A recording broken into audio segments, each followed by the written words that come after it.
그러면 미국 경기가 제가 아까 이제 약간 역의 관계라고 했잖아요.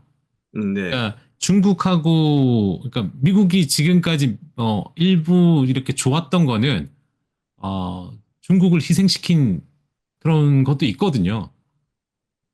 그런 부분이 좀 있죠. 왜냐하면 금리로 이제 중국을 눌렀으니까.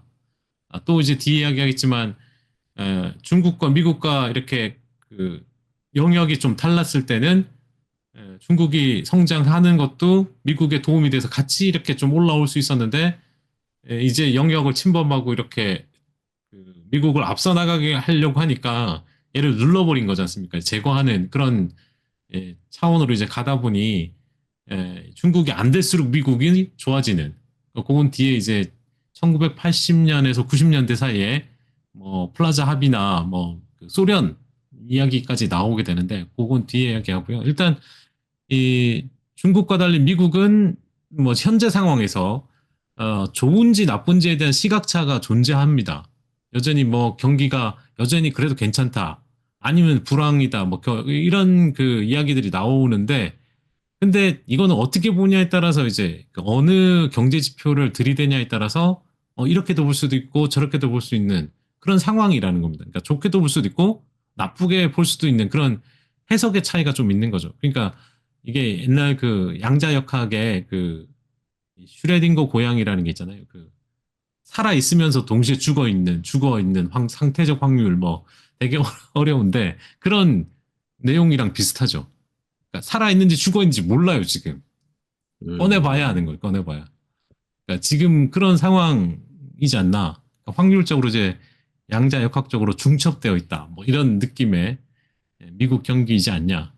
그러면 비관적인 내용은 뭐냐? 고용이죠, 당연히. 어젠가 이야기하셨고, 그 고용 때문에 이제 금리도 급하게 내리고, 그러니까 고용 둔화가 좀 그런 그 배경이 될 것 같고, 또 이제 물가가 하락함으로 인해서 수요 둔화가 반영된 게 아니냐, 이런 게 있고, 또 하나 이제 주식 시장에서의 그 AI 버블에 대한 논란. 그러니까 이게 그 비관의 배경이 전체가 되는데, 그러면 이 낙관적인 배경은 이 디스인플레이션, 그러니까 이 디스인플레이션이 수요 둔화의 증거는 아니라는 거예요. 그러니까 이 공급 확대로 인해서, 그러니까 이 공급 확대라는 것도 낮은, 그러니까 디스인플레이션을, 그러니까 디플레를 수출하는 게 어딥니까? 중국이잖아요. 네. 그러니까 그런 상황에서 경기 침체 없는 물가 하락을 만들어낸 것도 어떻게 보면 미국으로서는 중국이 도와준 거죠. 그러니까 음, 그런 부분이 좀 있다는 부분이 있고, 또 하나는 이제 AI는, 과거와 다른 쪽과 달리 빅테크가 주도하다 보니까 이 현금 흐름이 너무 좋잖아요, 여기가. 그러니까 돈을 그 생각보다 계속 투입할 수 있는 능력이 되고, 그러다 보니 이쪽 빅테크는 경기랑 상관없이 난 일단 무조건 투자해서 내가 1위를 먹어야 되는 그런 단기적인 상황이 있지 않습니까? 그러니까 네. 과거에 그 과소 투자 위험이 과대 투자 위험보다 크다고 이야기할 정도이기 때문에 그런 논리에서 이제 좀 상반된 의견이 있는 거죠. 그러면 아까 말했던 이제 그 신규 고용과 관련된 둔화, 요게 이제 어떤 방향성을 보이죠. 보이고는 있지만 어떤 절대적인 레벨은 아직 이제 역사적인 평균을 상회하는 모습이기도 하고, 그래서 이제 데이터를 볼 때 어디 걸 이제 가져오냐. 그러니까 신규 고용 거를 가져오면 반대편에 서게 되고, 역사적 평균 데이터를 가져오면은 또 이쪽 그 낙관적인 쪽에서 해석을 할 수 있고, 근데 이게 어디를 해석하냐에 따라 확증 편향이 생기는 거지 않습니까? 어디 그쪽을 갈수록 그쪽으로 더 이렇게 결론적으로 이렇게 이끌어지게 되고 반대편은 또 반대편대로. 그래서 약간 이제 진흙탕 같은 느낌이 이제 미국 경기에 예, 포커싱이 지금 되어 있는 상황이고, 근데 이렇게 될 수 있었던 게 중국의 부진 때문이다. 그러니까 즉 중국이 부진해서 이 정도로 좋았다는 거예요. 만약 아니었으면 이렇게 낙관적인 이야기도 안 나올 정도로 이제 빨리 무너졌을 수도 있겠죠. 근데 이제 중국이 부진해짐으로 인해서 어떻게 됩니까? 디플레로 수출했죠, 그죠? 그 원자재 수요 둔화 뭐 그가 되니까 원자재 가격도 이렇게 하향 안정화되니까 미국한테 더 좋았고요. 또 유가도 마찬가지잖아요. 미국한테 도움이 되는 거였잖아요. 그러니까 그런 상황에서 이 중국이 재고가 막 쌓이니까 그거를 밀어내기로 그 수출 가격을 떨어뜨려서 밀어내기를 했기 때문에 미국이 디스인플레이션을 달성을 하는데 도움을 준 것도 사실이고 그런 상황이라는 거죠. 그래서 이 경기 침체 우려에 대한 부분은 미국보다는 중국이 이제 훨씬 에, 어, 우려해야 된다는 게 이제 맞다는 거죠. 그러니까 미국을 우려하는 것보다 중국을 우려해야 되는 상황에서 이 중국의 희생으로 인해서 오히려 이제 미국의 경제도 그렇지만 주식시장이 약간 이상적인 상황으로 가고 있다. 그 말은 뒤에 이제 이야기할 텐데, 요게 80년대 후반 90년대 그 미국 그 일본하고의 플라자 합의가 있었고, 그다음에 이제 버블 붕괴로 일본이 이제 휘청거릴 때잖아요.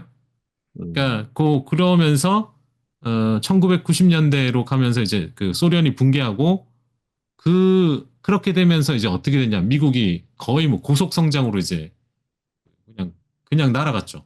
그러면서 물가가 안정되면서도 금리 인하를 동시에 할 수 있는 그 구간이 있었어요. 그러니까 이번에 금리 하락이 시장이 침체로 해석하지 않는 이유가 여기 있다고 생각이 되는 거죠. 그러니까 주식 시장은 그러니까 원래 50bp를 인하하면은 시장이 이걸 침체로 받아들여서 급락하는 사례들이 있었잖아요. 그렇죠. 근데 이번에는 그렇게 해석을 안 하는 이유가 이것 때문이라고 보는 거죠. 이렇게. 그런 부분이 좀 있고 또 하나는 현재 미국 기업의 이익이 견고한 부분이 있다는 거예요. 그러니까 지금 주식시장에서 뭐 이익 전망들이 또 일부 이제 조금 조정이 오면서 그 IT 업체들이 약간의 좀 그 이익 전망에 대한 압박이 있어서 조금 줄어들긴 했지만 상황이 바뀌면 또 확 올릴 수도 있어요. 그래서 현재 상황은 약간의 이제 뭐 눌려 있는 상황이지 완전히 꺾이는 그런 상황은 좀 아니다. 그래서 이익이 개선되면 어, 증시가 좀 더 좋아질 수 있는 상황이 있는 거죠. 그 배경에는 앞서도 이야기했듯이 AI 쪽에는 자본 지출을 줄인다는 빅테크는 하나도 없어요. 지금 그렇지 않습니까? 그래서 그렇죠. 네. 이거는 계속 할 거고 또 하나 최근 어제 그 소프트웨어 이따가 보여드리겠지만 사이버 ETF 핵도 올라가기 시작했고 오늘 소프트웨어 ETF도 지금 전고 좀 돌파하기 직전이거든요. 그러니까 어제도 뭐 엔비디아를 팔고 그 AI 소프트웨어 쪽을 샀다는 이야기도 했는데 이 소프트웨어 쪽도 이제 드디어 가세를 하게 되면은 이게 좀 전체적으로 이제 확산될 수 있는 부분이 좀 생긴다는 거죠. 그다음에 앞서 말했던 디스인플레이션을 통한 긍정적인 파급 효과가 생기면서 시장에 어떤 도움이 되는 역할을 좀 할 수 있다. 이렇게 보는 겁니다. 그러면 이게 결국에는 이 이 과거의 어떤 그 양태, 그러니까 좀 이따 이제 그 미드 사이클 랠리 이야기도 하겠지만 뭐 이런 쪽으로 좀 중기적인 이 랠리가 계속 이어질 수 있는 어떤 여건이 만들어졌었는데 근데 중국이 이제 만약 인플레 중국의 희생으로 이렇게 된 부분인데 같이 이제 올라오기 시작할 때 돈을 풀어갖고 버블로 이제 갈 거냐 아니면 뭐 여전히 이 상태로 이제 계속 갈 거냐 그건 좀 더 지켜보긴 해야 되죠. 그런 부분이 있다고 보여지고 그러다 보니까 이제 앞서 이야기했듯 이 그림 뒷배경에 있는 그림은 저번에도 한번 나왔던 그림이죠. 그러니까 경기 침체로 가면 시장이 이제 이렇게 되고 경기 침체 없이 가게 되면 이렇게 가게 됩니다. 그게 이제 금리 인하 사이클에 있어서 이렇게 지금 움직일 가능성에 좀 포커싱을 두고 있는 거고 현재 S&P 500하고 다우가 이제 사상 최고치를 경신 중인 게 이쪽으로 흐름을 찾고 있는 거잖아요. 그래서 지난 40년 동안 이 연준이 금리를 인하하고 나서도 경기 침체가 오지 않았을 때가 5번 있었습니다. 5번. 이게 이제 5번이죠. N 이퀄 5죠. 근데 그럴 때 이제 그 S&P 500이 향후 1년 동안 17% 상승했다. 그러니까 내년까지 이제 한 그 정도 올라설 수 있다. 뭐 이렇게 좀 볼 수 있을 것 같고요. 그러면 금리 인하 사이클에 있어서 그 아까 봤던 중요한 판단 요소는 경기 침체로 가냐 안 가나 이 부분이었는데 가지 않는다고 보는 게 이제 아까 봤듯이 GDP 성장률이에요. 미국의 GDP 성장률이 여전히 2026년까지 2% 이상 이렇게 올라설 수 있는 부분이 뒷받침이 되는 거고, 다만 이제 주식 시장에서는 과거와 다르게 현재 S&P 500의 어닝스 멀티플이 조금 높은 편이에요. 그러니까 과거 평균보다 한 2배 정도 높아요. 이게 그래서 위험 대비 보상의 매력은 좀 적어요. 적은 편이다라고 볼 수 있겠죠. 다만 이제 시장에 이제 이 자금이 들어와야 되잖아요. 주식 시장이 올라가려면은 결국 돈의 힘이 필요한데, 이 돈의 힘은 미국 가계의 자금들이 FOMC 이후로 주식 시장으로 흘러 들어가느냐. 일단 부동 자금들이 상당히 많지 않습니까? 그게 어느 정도로 이제 들어오냐에 따라서 향후에 어떤 상승의 어떤 폭을 결정 지을 수 있다. 이렇게 좀 보면 좋을 것 같고요. 음, 네, 그래서 지난주 목요일에 약 120억 달러가 들어왔어요. 그러니까 주식 시장으로 이제 일단은 그 연준이 금리 인하 전, 그리고 그 직후에 일단 그 시장 그 외부에 있던 사람들은 뛰어들 준비를 했다는 뜻이 될 거라고 생각합니다. 그래서 언제든지 자금들은 뛰어들 준비를 하고 있는 거니까 돈은 많다. 그러니까 실제 뛰어들면 도움이 되는 부분이 있기 때문에 그렇게 좀 보면 될 것 같고. 그러면 상승장의 그 국면이 어디 정도냐? 과거에 보시면은 없어도 그렇지만 90년대, 2003년, 2007년, 뭐 요때는 제일 긴 7년짜리, 8년짜리 이런 장기적인 흐름인데, 2023년 이후로 이렇게 장기적 중기, 그러니까 약간의 그 한 5년짜리로 이렇게 상승했던 구간을 보면 빅스가 평균 19.5입니다. 19.5 아래에서 움직였어요. 현재도 이렇게 아래에서 움직이고 있죠. 그래서 현재는 한 미드 사이클 정도로 시장이 상승 국면이지 않냐. 그러면 적어도 뭐 2027년까지는 좀 흐름이 이렇게 보일 수 있는 거죠. 여기서 이 흐름이 이렇게 움직이게 되면. 그렇게 보면 뭐 당분간은 좀 흐름이 괜찮지 않을까, 뭐 이렇게 볼 수도 있을 것 같고요. 그 모브신에 있던 내용인데, 그 투자를 함에 있어서 이런 건 뭐 좀 지루할 수도 있지만, 결국엔 여기는 CAP, 그러니까 경쟁 우위 기간이라고 한국말로 해석하면 되겠죠. 컴피티비티 어드밴티지 피어리드. 그러니까 이게 장기 투자에 있어서 그 기업이 얼마나 경쟁 우위 기간을 길게 가져가느냐. 그러니까 그걸 길게 가져는 기업에 투자해야 된다. 이 내용이에요. 그러니까 음, 그걸 뭐 재무적인 어떤 그 지표로 이야기하자면 WHC 자본 그 가중 평균 자본 비용이죠. 이거를 초과하는 그 수익을 낼 수 있는 기간이 긴 기업. 그죠? 그러니까 그걸 초과 수익률을 길게 낼 수 있는 기업, 즉 경제적 혜자가 긴 기업에 투자해야 된다 이건데, 그러니까 근데 이제 이 밸류에이션을 평가하는 데 있어서 대부분 이걸 좀 그 분석하는 데 실패를 하죠. 그러니까 알지만 잘 안 되는 이유가 이 분석하는 게 실패하기 때문이다. 그러니까 길게 이렇게 그 장기적으로 우위를 가져가는 기업을 찾는 걸 실패하는 이유는 이걸 무시하는 경우도 죠. 그러니까 그 말인즉 과대평가하는 부분도 있고 과소평가하는 부분이 있기 때문에 좀 실패하는 경향이 있어서 이걸 제대로 좀 파악할 수 있는 좀 능력을 좀 길러야 되는 부분이 있는 거죠. 그죠? 네, 그래서 이걸 잘 이해하게 되면은 장기 뭐 긴 템베거나 이런 것도 이제 가져갈 수 있는 부분이 좀 생기는 수 있습니다. 다만 음, 이게 그 이런 문제가 있어요. 이게 기업이 네. 야금야금, 그러니까 이런 그 만약 경제적 혜자를 가지고 있는데 이게 야금야금 무너지는 게 아니고요.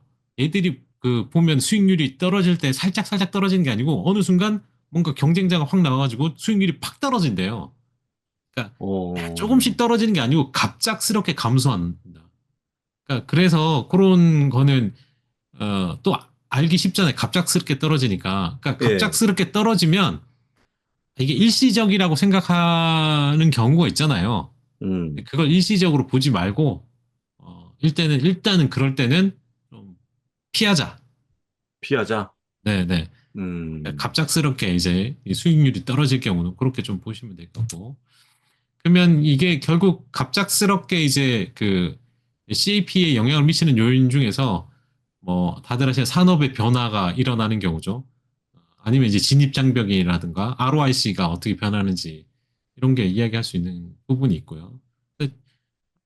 이제 성공적인 투자는 결국 이게 그 CAP가 길고 WACC 대비 ROIC가 높은 기업 찾는 건데 이 말이 좀 쉽진 않아요. 그죠? 다만 네. 국영제 기업 같은 경우, 그러니까 인더스트리 산업재 같은 경우는 한번 구축하면 길어요. 근데 수익률은 그러니까 조금씩 또 낮으면서 긴 그런 거죠. 그러니까 길게 음, 가면서 수익률은 낮은데 어느 순간 보면은 많이 올라 있는 긴 기간 동안. 근데 테크 기업들은 이 기간이 짧아요. 대신 수익률이 단기간에 높아요. 그러니까 그래서 어, 테크는 그러면 어떻게 해야 됩니까? 단기간에 뭔가 수익을 깨냈으면은 그렇다고 뭐 단기간이 뭐 아주 짧은 기간은 아니겠죠, 그죠? 그러니까 예, 산업재 같은 경우는 5에서 10년 이상이고 이거는 10년까지도 안 갈 가능성이 있으니까 그 짧다는 의미가 뭐 아주 짧은 의미는 아니니까요. 그렇게 구분해서 이제 투자할 때도 뭔가 경제적 해자, 뭐 엔비디아 같은 경우도 마찬가지겠죠. 그게 천년만년 뭐 이렇게 길게 유지될 수 있다고 생각한 사람 없을 거예요. 어디 뭐 새로운 기술이 나올 수 있지 않습니까, 그죠? 그렇죠. 그래, 그런 부분이 있기 때문에 그런 걸 구분해서 좀 투자하시면은 수익을 좀 극대화하는 데 도움이 되지 않을까 그렇게 보면 될 것 같습니다.